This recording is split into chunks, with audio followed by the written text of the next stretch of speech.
कल का प्रसंग ये था कि भगवान ने कहा कि मैं सभी प्राणियों में सबके लिए बराबर हूँ, न मेरा कोई प्रिय है और न मैं किसी से द्वेष करता हूँ। बस केवल अंतर इतना है कि उसके जैसे कर्म होते हैं उसके अनुसार उसको फल मिलता है। कहते हैं ना तो मैं किसी से द्वेष करता हूँ और ना ही किसी से प्रेम करता हूँ। बस अंतर ये है कि ये भजन तो तमाम भक्त्या, जो भक्ति पूर्वक मेरा भजन करते हैं, तो मयि ते तेषु चाप्यहम्, मैं उसमें निवास करता हूँ, वो मुझ में निवास करता है। तो जो भगवान में निवास करेगा, जिसमें भगवान निवास करने लगेंगे, तो बस चकाचक। करना क्या है? भक्ति पूर्वक भजन। और एक बहुत बड़ी गारंटी लेते हैं, इतनी बड़ी जमानत कोई लेता नहीं जितना भगवान अच्छी जमानत लेते हैं। क्या कहते हैं? अपिचे सुदुराचारो भजते माम अनन्य भाग साधुरेव समन्तव्यः सम्यक व्यवसितो हि सः। कहते हैं कि कोई महान से महान कुकर्मी हो, खूब बुरे बुरे कर्म कर चुका हो, खूब महान दुराचारी हो, लेकिन कहते हैं जिस दिन से अनन्य भाव माम भजते, जिस दिन से मेरा अनन्य भाव से भजन करने लगता है, बस अब न बदलाव आवे, अब भटकाव ना आवे। अनन्य भाव कहते हैं अनन्य भाग माम भजते, जो अनन्य भाव से जिस दिन से मेरा भजन करने लगता है, कहते हैं वो साधुरेव सम्मन्तव्यः, वो जो है साधु मानने योग्य है, उसको मैं साधु मान लेता हूँ।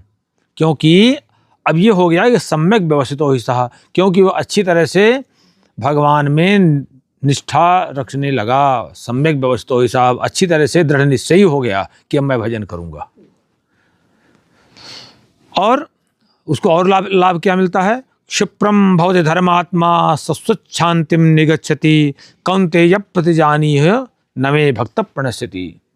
कहते हैं क्षिप्रम भवति धर्मात्मा, वो शीघ्र ही धर्मात्मा हो जाता है जिस दिन से अनन्य भाव से भजन करने लगता है, महान से महान दुराचारी हो।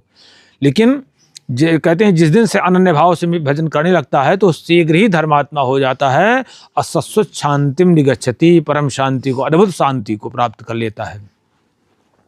कहते हैं भगवान कहते हैं कि कौन्तेय प्रतिजानी है, तुम ये अच्छी तरह समझ लो, मैं भक्त न प्रणश्यति, मेरा भक्त कभी पतन होता नहीं। अगर उसका पतन हो रहा है तो फिर मेरा भक्त नहीं है। अगर उसका पतन हो रहा है तो भक्त नहीं है, अगर भक्त है तो पतन होता ही नहीं है उसका। बताइए। और कहते हैं कोई भी हो, ये कहीं कुछ नहीं है, मैं जातवाद कहते हैं कुछ नहीं मानता। माम ही पार्थ विपाश्रित्य योपिस्यु पाप योनयः स्त्रियो वैश्यास्ता शूद्रास्ते यान्ति पराम गतिम। कहते हैं चाहे नारी हो, चाहे वैश्य हो, चाहे शूद्र हो, चाहे चांडाल हो, चाहे जो कोई हो, मेरी शरण में आ जाए वो परम गति को प्राप्त कर ही लेता है। जिस दिन से मैं माम विपाश्रित्य मेरी शरणागति को प्राप्त कर लेता है, तो कहते हैं पराम गतिम यान्ति, कहते परम गति को प्राप्त अपने कर्म के आधार पर है। किम पुनर्ब्राह्मणा पुण्या भक्ता राजर्षय असुता अनित्यम असुखम लोकम इमं प्राप विजस्वाम। कहीं कदाचित ब्राह्मण कुल में जन्म हो गया है, कहीं क्षत्रिय कुल में जन्म हो गया है, तब तो उसको बहुत जिम्मेदारी समाज के प्रति रखना चाहिए, उसको समाज के प्रति और अपने प्रति बहुत जिम्मेदारी रखना चाहिए।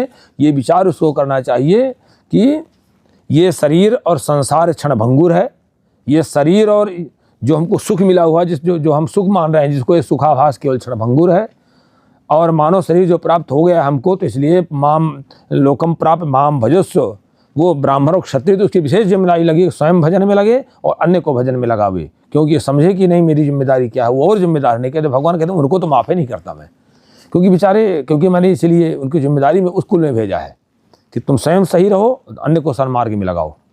इसलिए निर्देश करते हैं मन मना भव मद भक्तो मदयाजी माम नमस्कुरु मामे वैशिष्य युक्त एवं आत्मानम मत परायण। कहते हैं मन मना भव, इसलिए मुझ में मन को लगाओ, मद भक्ता मेरे भक्त बनो, मदयाजी मेरा पूजन करो, माम नमस्कुरु मुझे प्रणाम करो, एवं आत्मानम युक्त, इस तरह इन भावों के द्वारा मुझ में मन को लगा करके, मेरा पूजन करके, मेरी भक्ति करके, मुझे प्रणाम करके, इन भावों के द्वारा आत्मानम युक्त, अपने आप को मुझसे जोड़ करके, इस प्रकार से अपने आप को मुझसे जोड़ करके मत परायण, मेरे परायण होकर के मेरे परायण हो जाओ, तो इससे तुम्हें लाभ ये मिलेगा कि माम एव एष्यसि, तुम मुझको प्राप्त कर लोगी।